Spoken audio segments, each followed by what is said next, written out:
저 입을 어떻게 막아야 되나. 지금 최순실 씨는 조카 장시호 씨 때문에 전전긍긍하면서 밤잠을 제대로 못 이루고 있는 것 같습니다. 작심폭로, 최순실 씨가 지금 흔들리는 장면도 연출이 되고 있었는데 어렸을 때부터 박근혜 전 대통령 당시에 큰엄마라고 불렀다. 그리고 속속 지금 공판에서 전해온 소식에 따르면 이게 두제 살림이 아니라 한제 살림처럼 비춰지는 대목들이 종종 눈에 띄더라고요. 일단 이제 장시호가 오늘 나가서 증언을 한 것은 원래 장시호가 이제 특검 가서 진술했지 않습니까? 네. 근데 그 진술에 대해서 일단 최순실 측이 증거로 부동의를 했어요. 네. 그러다 보니까 이제 판사 앞에 나가서 직접 이제 증언을 하는 겁니다. 그러다 보니까 이 사실 자체가 이제 낱낱이 드러나는데 특히 이제 그 중에서 주목되는 대목은 아마 이제 그 최순실 측이 박근혜 전 대통령을 큰엄마라고 부르고 청와대를 큰 집으로 불렀다. 이렇게 이제 이야기한 증언이 굉장히 이제 눈에 띄는데요. 왜냐하면 전반적으로 보면 이제 그 아마 특검에서는 그런 의도일 겁니다. 박 전 대통령과 최순실이 결국은 경제 공동체였다, 한 집안이었다. 이런 것들을 이제 증명하기 위한 여러 가지 사실관계를 이제 장시호를 통해서 나타나는 것이거든요. 네. 사실 근데 우리가 큰 집, 큰 엄마 이런 이야기하기가 굉장히 힘들지 않습니까? 대통령한테 아무리 친하더라도. 근데 문제는 이제 그 최순실 측에서 이렇게 이야기했다는 것은 그만큼 두 사람 간의 관계가 밀접했다, 한 가족 같았다 이런 것이고, 그러니까 한편으로 이제 옛날 박지만 씨가 이야기했듯이 정말 피보다 진한 물이 있다라는 것을 이제 입증하는 이제 그런 증언이 아닌가 저는 생각합니다. 네, 워낙 비밀스럽게 서로 오갔던 것 같아요. 국민들이 참 공판을 통해서 별걸 다 알게 되네요.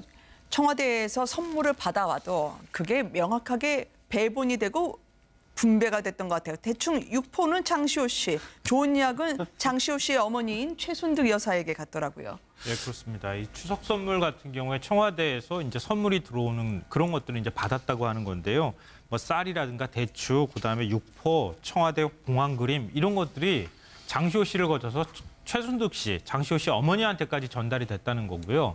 방금 전에 말씀하셨던 것처럼 그러니까 먹은 것들, 먹을 수 있는 것들, 쌀이나 뭐 이런 것들은 아마 장시호 씨가 가졌던 것 같고 어머니한테는 건강에 좋은 뭐 이른바 뭐 공진단이나 뭐 이런 것들 엄마한테 전달을 했다는 건데 제주 지역 언론을 또 제가 확인을 해보니까 제주 지역 언론에서 보도를 한 걸 보면 장시호 씨가 원래 제주도에 살았잖아요. 그렇죠. 그 또 쌀 받아온 거를 제주도 이웃 주민들이나 그 장시호 씨가 국제학교에 다니는 뭐 국제학과 학부모들한테까지 나눠줬다고 그럽니다. 이웃 사촌의 정을 느끼겠다는 건가요? 박근혜 대통령이 선물을 주면 그게 장시호 씨를 거쳐서 장시호 씨 어머니 그리고 제주도에 있는 사람들까지 전달되는 아주 우리가 상식적으로 생각할 때 이해할 수 없는 일들이 벌어졌다고 하는 거고요.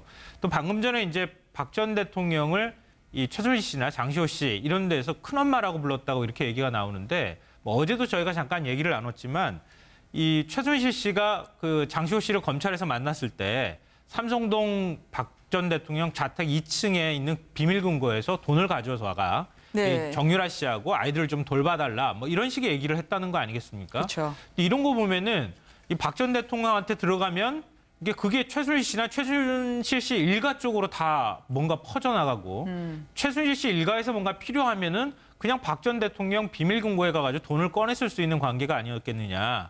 그런 걸로 볼 때 이게 이익을 공유하는 관계, 이른바 경제공동체 관계 아니었던 거냐. 이걸 이제 검찰이 주장을 하고 있는 것 같습니다. 네. 그러니까 최순실 씨가 비밀 메시지를 참 좋아했던 사람인데 검찰 수사 과정에서 이걸 어떻게 설명해야 될까요? 검사에게는 물을 마시고 싶다고 요청하고 그래서 검사가 물 주려고 간 사이에 장시호 씨에게 바로 자신이 원하고자 했던, 주고자 했던 메시지를 줬더라고요. 그러니까 이제 앞에서는 우리 장시호 불쌍해서 어떡하지? 시호 불쌍해서 어떡하지? 하고 울면서 안고요.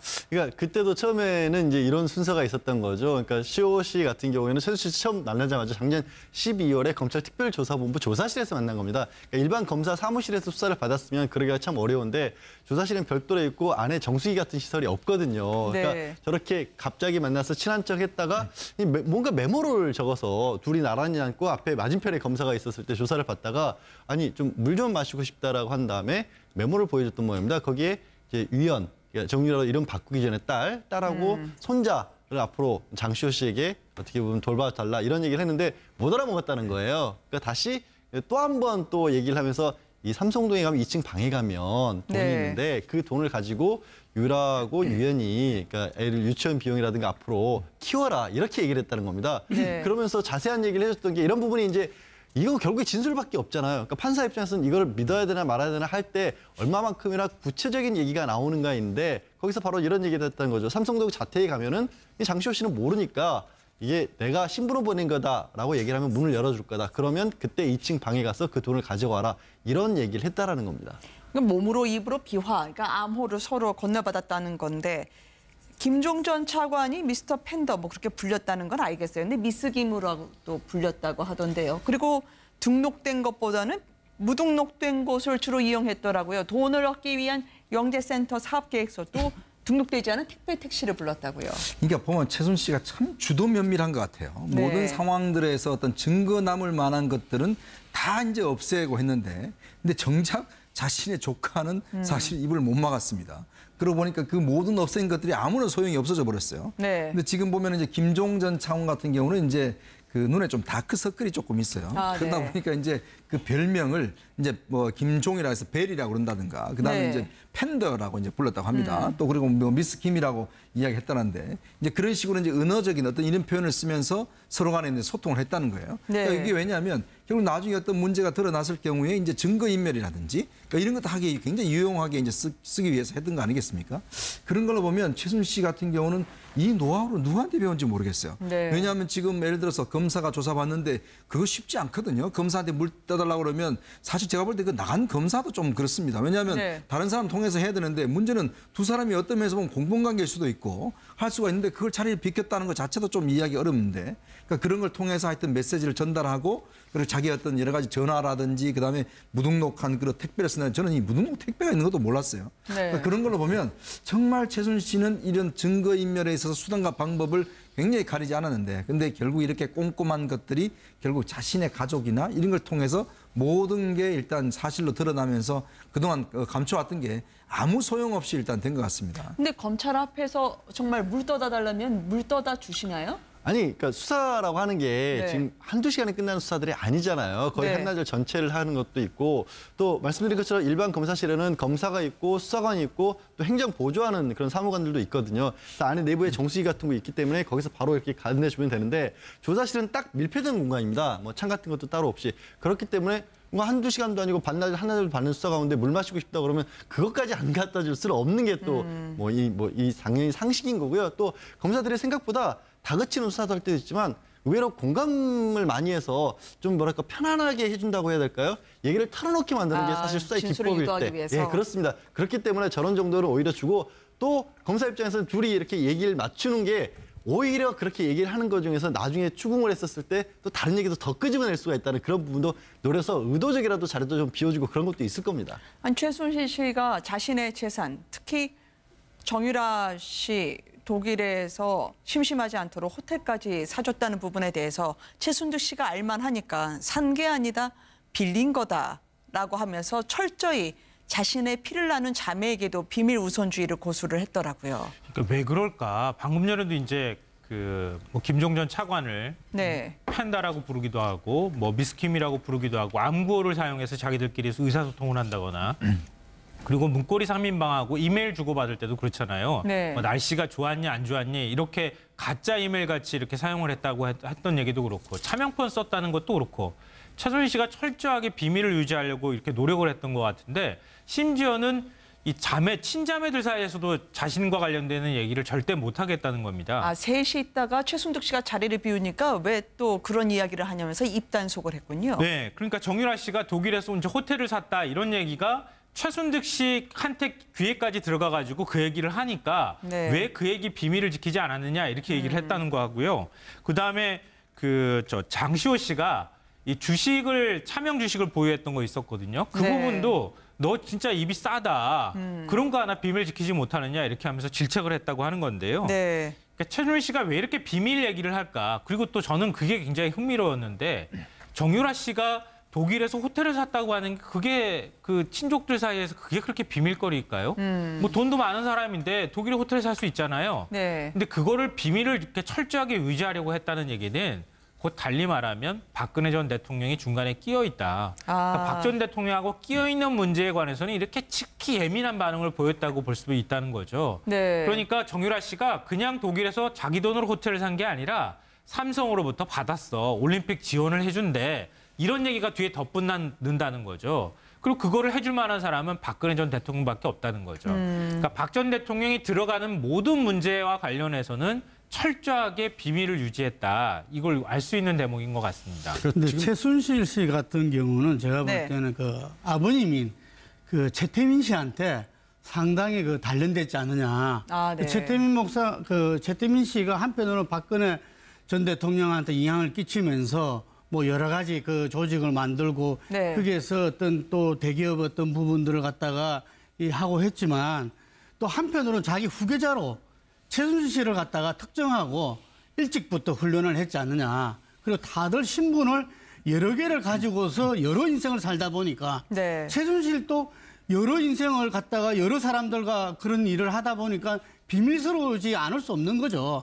그런데 이 비밀스러운 부분이 아까 이야기한 대로 조카라든지 또 가까이 있는 사람한테서 나중에 드러나게 돼 있거든요. 그래서 그런 부분에서 상당히 이 최순실과 조카라든지 이런 부분들에서 제가 볼 때는 지금 현재 재판 그 과정에서 일어난 일뿐만 아니라 조금 시간이 지나면은 더욱더 적나라하게 드러나리라 봅니다. 10분간 침묵을 지켜주셨던 김능구 대표님이 왜라는 의문부호를 풀어주시네요. 네, 변호사님. 네, 그렇기도 하고요. 또 조금 전에 나눈 말씀에서 저는 또 주목할 만한 부분이 정유라가 저런 얘기를 최순실 씨에게 했다. 호텔도 네. 샀고 말도 샀다. 삼성에서 사줬다. 이런 얘기를 했다는 건 정유라는 지금 덴마크에서 일제 다 부인하고 있지 않습니까? 네. 어머니인 최순실 씨와 박 전 대통령 사이에 무슨 일이 있었는지 모르는데 내가 그걸 어떻게 알겠냐라고 얘기하고 있는데 지금 장시호 씨의 증언에 따르면 정유라 씨도 다 알고 있었다는 거 아니겠습니까? 그런 부분도 정유라 씨를 반드시 송환해서 조사를 해봐야 될 필요성이 여기서도 나온 거죠, 사실은. 네,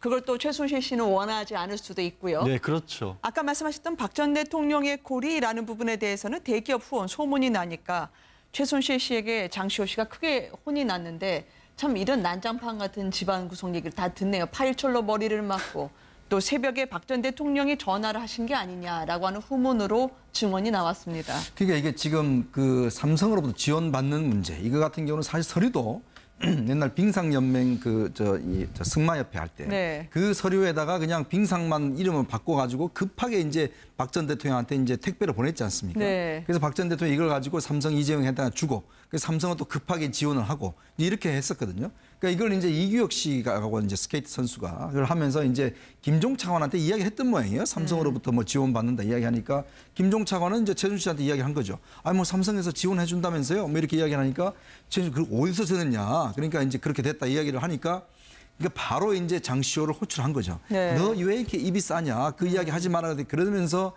자신의 조카를 이제 서류철로 이제 머리로 때렸다는 거죠. 네. 그러니까 그런 걸로 보면 정말 최순실 씨가 이 사업 자체를 굉장히 비밀스럽게 하려고 했었는데 이것들이 자꾸 이제 노출되니까 그걸 막으려고 많이 했던 것 같아요. 근데 보면 이런 최순실의 비밀주의는 박근혜 전 대통령의 비밀주의하고 거의 닮았습니다. 네. 박 전 대통령도 재임 중에 사실 인사 관련한 거라든지 모든 것들에 대해서 비밀이 조금이라도 세잖아요. 그러면 청와대 직원들 전부 다 전화 수사하고 그 발설자를 찾아내요. 그러니까 특히 인사 관련해서는 조금이라도 신문이 나지 않습니까? 네. 그러면 그걸 가지고 누가 발설했는지를 철저히 찾아냅니다. 그러니까 그런 습성을 보면 두 사람이서 그동안 오랫동안 호흡을 맞춰오면서 이 첫째도 보안, 둘째도 보안. 어쨌거나 보안을 굉장히 중요시해요. 네. 그걸로 보면 뭔가 숨길 게 있기 때문에 보완하는 거 아니겠어요? 상당히 닮아 있는 점이 있는 것 같습니다. 최순실 씨가 그렇지만 박 전 대통령에게 충신이고자 했다. 울먹이는 헌법재판소에서의 진술을 많은 분들이 들으셨을 텐데요. 매일 아침 이영선 씨로부터 서류를 받아봤고요. 이게 바로 쇼핑백 셔틀이라고 하는 그런 걸까요? 그 서류를 보면서 아니 외국 갔다 오면 나를 이렇게 골탕 먹인다면서 힘들어하고 잠도 못 잔다고 투덜거리고 심지어 자신의 사위를 강제로 군대 보내려고 했는데 그게 제대로 안 되니까 박 전 대통령 전화도 받지 않았다고요. 그 토라져가지고 전화를 안 받는다. 이것도 네. 참 이해가 안 되는 대목인데요. 무려 한 달 동안요. 그러니까 고영태 씨가 그런 얘기 한 적이 있잖아요. 최순실 씨가 그 연설문 고치는 거를 제일 좋아했다. 네. 이게 사실은 이번 최순실 씨 국정농단 사태를 폭발적으로 일으키게 만든 한 원인이 됐던 발언이었거든요. 근데 그 발언이 사실이냐 아니냐를 두고 굉장히 논란이 많았는데 네. 결국 그걸 뒷받침하는 얘기들이 계속 나오고 있는 겁니다. 그러니까 청와대 이영선 행정관으로부터 서류철을 청와대 서류를 받아가지고 이게 뭐 일주일에 2-3번이라는 얘기도 있고 지금 장시호 씨 얘기로는 거의 매일같이 받았다는 겁니다. 네. 받아서 최순실 씨가 그 서류를 검토했는데 서류가 얼마나 많았는지 하루에 2~3시간 정도밖에 못 자고 거의 밤을 새가면서 서류를 검토했다는 겁니다. 네. 그러니까 그 서류를 검토하고 난 다음에 그 검토한 결과가 어디로 갔겠습니까? 다시 정호성 비서관이나 이영선 비서관을 통해서 얘기가 들어가지 않았겠습니까? 그러니까 결국 이런 방식으로 최순실 씨가 국정농단에 개입을 했다. 이제 이런 걸 이제 확인할 수 있는 대목이고요. 또 하나는 그렇게 최순실 씨의 그 박근혜 대통령하고 서로 간의 의사소통이 있고 최순실 씨가 뭔가 이권 개입을 하거나 이런 부분에서 박 전 대통령이 다 들어줬는데 네. 딱 하나 안 들어줬다는 게 있다는 겁니다. 정유라 씨와 이제 지금은 헤어진 남편이지만 네. 신주평 씨가 사귀고 있다는 얘기를 듣고 난 다음에 신주평 씨랑 어떤 방식으로든 깨놓기 위해서 신주평 씨를 군대를 좀 보내달라 이렇게 박 전 대통령한테 부탁을 했던 모양입니다. 네. 박 전 대통령이 그걸 들어주지를 않은 거죠. 그래서 최순실 씨가 그 얘기를 듣고 그냥 펑펑 울면서 어떻게 나한테 이럴 수 있느냐 뭐 이런 얘기를 했다는 거죠. 네. 그래서 그걸 들어주지 않고 난 다음에 최순실 씨가 그걸 이제 포기를 못하니까 다시 김종 전 차관한테 우리 신주평 씨 다시 군대를 좀 보내달라고 문체부 차관한테 또 부탁을 했다는 겁니다. 네. 그러니까 문체부 차관이 내가 무슨 국방부 차관도 아니고 그걸 어떻게 들어줍니까? 이렇게 얘기를 해서 최순실 씨가 그거에 대해서도 그렇게 화를 냈다고 합니다. 그러니까 박 전 대통령과 최순실 씨는 뭔가 이권도 왔다 갔다 하고 서로 간에 의사소통도 되고 또 한 달 동안 토라져가지고 말도 안 하다가 그다음에 또 다시 만나가지고 마치 사귀는 사람 같은 뭐 이런 관계가 아니었었나 이런 생각도 듭니다. 그 한 달을요. 네. 그냥 뭐 해프닝으로 여길 게 아니라 장시호 씨가 그 한 달 혹시 특정할 수 있으면 네. 그 한 달 사이에 무슨 일이 있었는지도 한번 점검해 볼 필요는 있을 것 같아요. 아, 그렇게 역으로 봤었을 때 혹시라도 그 한 달 동안에 예를 들어서 극단적으로 뭔가 좀 일이 좀 안 움직였다든가 이런 게 있으면 정말로 우리가 의혹을 보내고 있는 최순실 씨와 박 전 대통령이 얼마나 의정 관계에 있느냐를 짐작해 볼 수 있는 어떤 정황 같은 것도 보일 수는 있다라고 저는 추측을 해볼 수 있을 것 같습니다. 전화 받고 문서 검토해야 되는데 한 달간 사보타지했다. 그래서 국정이 잠깐 그때 삐걱거렸었다는 거 저희가 참 확인하고 싶지 않은 부분들이긴 합니다. 하지만 확인을 해야죠. 네. 할 수 있다면. 그런데 네.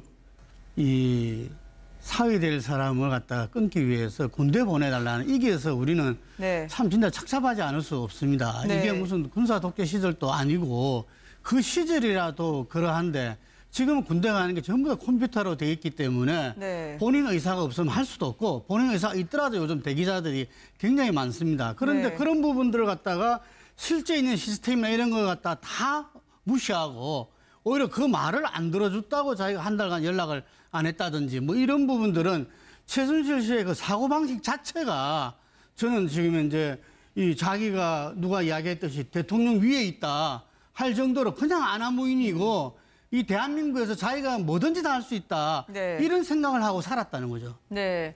다가 뭔가 메모를 적어서 둘이 나란히 앉고 앞에 맞은편에 검사가 있었을 때 조사를 받다가 아니 좀 물 좀 마시고 싶다라고 한 다음에 메모를 보여줬던 모양입니다. 거기에 이제 위원 정유라 이름 바꾸기 전에 딸하고 손자를 앞으로 장시호 씨에게 어떻게 보면 돌봐달라 이런 얘기를 했는데 못 알아먹었다는 거예요. 그러니까 다시 또 한 번 또 얘기를 하면서 이 삼성동에 가면 2층 방에 가면 돈이 네. 있는데 그 돈을 가지고 유라하고 유연이 그러니까 애를 유치원 비용이라든가 앞으로 키워라 이렇게 얘기를 했다는 겁니다. 네. 그러면서 자세한 얘기를 해줬던 게 이런 부분이 이제 이거 결국에 진술밖에 없잖아요. 그러니까 판사 입장에서는 이걸 믿어야 되나 말아야 되나 할 때 얼마만큼이나 구체적인 얘기가 나오는가인데 거기서 바로 이런 얘기를 했다는 거죠. 삼성동 자택에 가면은 이 장시호 씨는 모르니까 이게 내가 신부로 보낸 거다라고 얘기를 하면 문을 열어줄 거다. 그러면 그때 2층 방에 가서 그 돈을 가져와라. 이런 얘기를 했다라는 겁니다. 몸으로 입으로 비화, 그러니까 암호를 서로 건네받았다는 건데 김종 전 차관이 미스터 팬더 뭐 그렇게 불렸다는 건 알겠어요. 근데 미스 김으로도 불렸다고 하던데요. 그리고 등록된 것보다는 무등록된 곳을 주로 이용했더라고요. 돈을 얻기 위한 영재센터 사업계획서도 등록되지 않은 택배 택시를 불렀다고요. 그러니까 보면 최순실 씨가 참 주도 면밀한 것 같아요. 네. 모든 상황들에서 어떤 증거 남을 만한 것들은 다 이제 없애고 했는데 근데 정작 자신의 조카는 사실 입을 못 막았습니다. 그러고 보니까 그 모든 없앤 것들이 아무런 소용이 없었어요. 대통령을 이 최순실 씨나 장시호 씨 이런 데서 큰엄마라고 불렀다고 이렇게 얘기가 나오는데 뭐 어제도 저희가 잠깐 얘기를 나눴지만 이 최순실 씨가 그 장시호 씨를 검찰에서 만났을 때 삼성동 박 전 대통령 자택 2층에 있는 비밀금고에서 돈을 가져와가 네. 정유라 씨하고 아이들을 좀 돌봐달라 뭐 이런 식의 얘기를 했다는 거 아니겠습니까? 그렇죠. 이런 거 보면은 이 박 전 대통령한테 들어가면 그게 최순실 씨나 최순실 씨 일가 쪽으로 다 뭔가 퍼져나가고 최순실 씨 일가에서 뭔가 필요하면은 그냥 박 전 대통령 비밀 금고에 가가지고 돈을 꺼냈을 수 있는 관계가 아니었겠느냐. 네. 그런 걸로 볼 때 이게 이익을 공유하는 관계, 이른바 경제 공동체 관계 아니었던 거냐. 이걸 이제 검찰이 주장을 하고 있는 것 같습니다. 네. 그러니까 최순실 씨가 비밀 메시지를 참 좋아했던 사람인데 검찰 수사 과정에서 이걸 어떻게 설명해야 될까요? 검사에게는 물을 마시고 싶다고 요청하고 그래서 검사가 물 주려고 간 사이에 장시호 씨에게 바로 자신이 원하고자 했던, 주고자 했던 메시지를 줬더라고요. 그러니까 이제 어떤 앞에서는 우리 장시호 불쌍해서 어떡하지? 시호 불쌍해서 어떡하지? 하고 울면서 안고요. 그러니까 그때도 처음에는 이제 이런 순서가 있었던 거죠. 그러니까 시호 씨 같은 경우에는 최순실 씨 처음 만나자마자 작년 12월에 검찰 특별조사본부 조사실에서 만난 겁니다. 그러니까 일반 검사 사무실에서 수사를 받았으면 그러기가 참 어려운데 조사실은 별도로 있고 안에 정수기 같은 시설이 없거든요. 네. 그러니까 저렇게 갑자기 만나서 친한 척했다는 것을 이제 입증하는 그런 증언이 아닌가 저는 생각합니다. 네. 워낙 비밀스럽게 서로 오갔던 것 같아요. 국민들이 참 공판을 통해서 별걸 다 알게 되네요. 청와대에서 선물을 받아와도 그게 명확하게 배분이 되고 분배가 됐던 것 같아요. 대충 육포는 장시호 씨, 좋은 약은 장시호 씨의 어머니인 최순득 여사에게 갔더라고요. 네, 그렇습니다. 이 추석 선물 같은 경우에 청와대에서 이제 선물이 들어오는 그런 것들을 이제 받았다고 하는 건데요.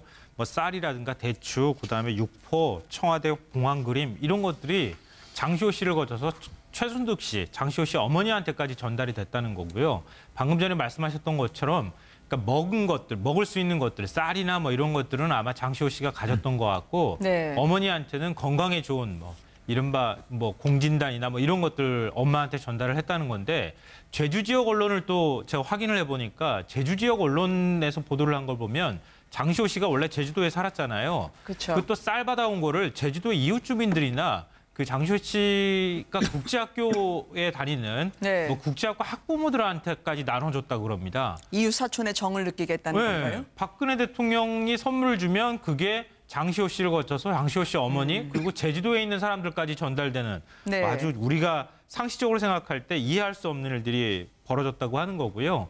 또 방금 전에 이제 박 전 대통령 저 입을 어떻게 막아야 되나. 지금 최순실 씨는 조카 장시호 씨 때문에 전전긍긍하면서 밤잠을 제대로 못 이루고 있는 것 같습니다. 작심폭로, 최순실 씨가 지금 흔들리는 장면도 연출이 되고 있었는데 어렸을 때부터 박근혜 전 대통령 당시에 큰엄마라고 불렀다. 그리고 속속 지금 공판에서 전해온 소식에 따르면 이게 두제 살림이 아니라 한제 살림처럼 비춰지는 대목들이 종종 눈에 띄더라고요.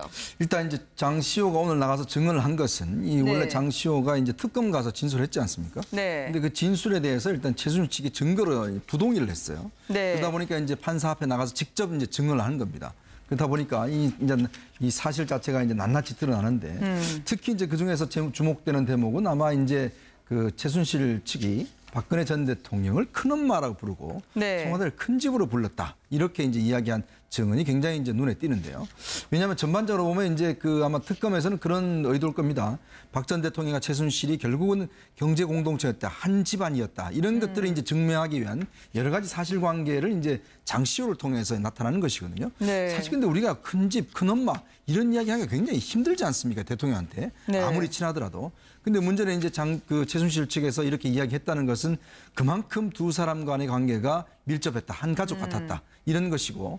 그러니까 한편으로 이제 옛날 박지만 씨가 이야기했듯이 정말 피보다 진한 물이 있다라고 버렸어요. 네. 근데 지금 보면 이제 김종 전 차관 같은 경우는 이제 그 눈에 좀 다크서클이 조금 있어요. 그러다 네. 보니까 이제 그 별명을 이제 뭐 김종이라 해서 벨이라고 그런다든가 그다음에 네. 이제 팬더라고 이제 불렀다고 합니다. 또 그리고 뭐 미스 김이라고 이야기했다는데 이제 그런 식으로 이제 은어적인 어떤 이런 표현을 쓰면서 서로 간에 이제 소통을 했다는 거예요. 네. 그러니까 이게 왜냐하면 결국 나중에 어떤 문제가 드러났을 경우에 이제 증거인멸이라든지 그러니까 이런 것도 하기 굉장히 유용하게 이제 쓰기 위해서 했던 거 아니겠습니까?